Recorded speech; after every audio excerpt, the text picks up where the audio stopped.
Good evening. It's 6 p.m. and I am Panmi bringing you bright side news of the day. Odisha government has approved to remove 5 more LWA hit districts from center-sponsored security-related expenditure scheme.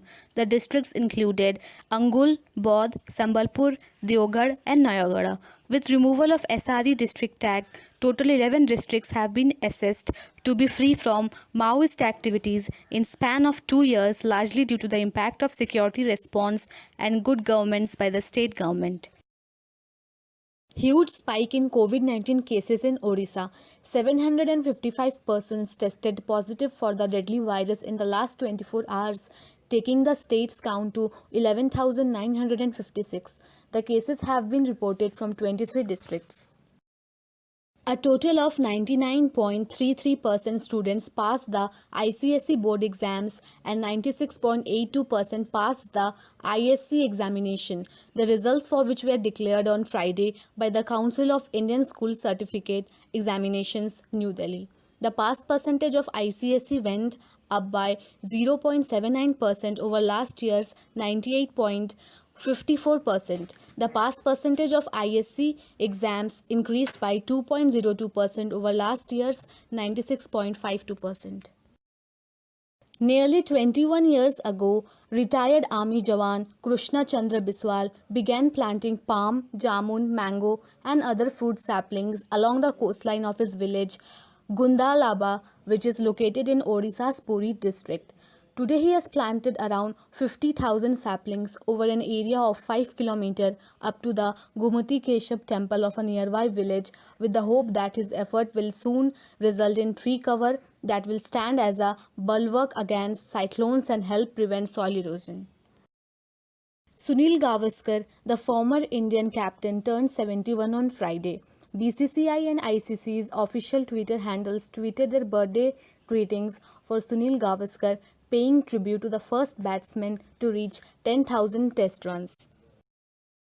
Videos that have surfaced after criminal Vikas Dubey was shot dead early on Friday morning while he was being taken to Kanpur have raised several questions about what the police said was an encounter. A video of 3 cars crossing a toll plaza early this morning shows Dubey travelling in a car different from the one that was seen flipped on the highway, which the police said was a result of a road accident. The police are yet to comment on how and when the cars were switched. In another video taken on 6:30 am, media persons who were following the convoy bringing back the gangster were stopped by police in Sanchadi area of Kanpur.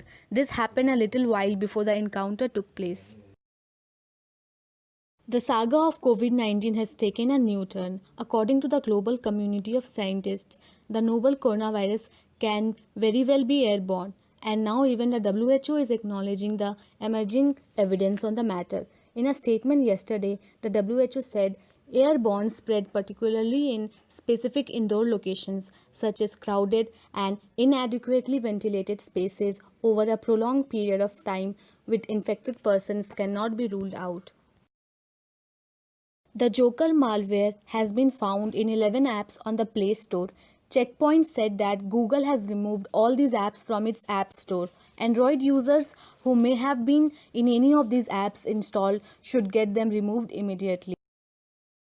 According to the British neurologist, COVID-19 can cause serious damage to the brain and central nervous system. Such damage can lead to psychosis, paralysis, and strokes, which are often detected in the late stages. A quirky wooden sculpture of US First Lady Melania Trump is reported to have been set on fire near her hometown in Slovenia, prompting its removal.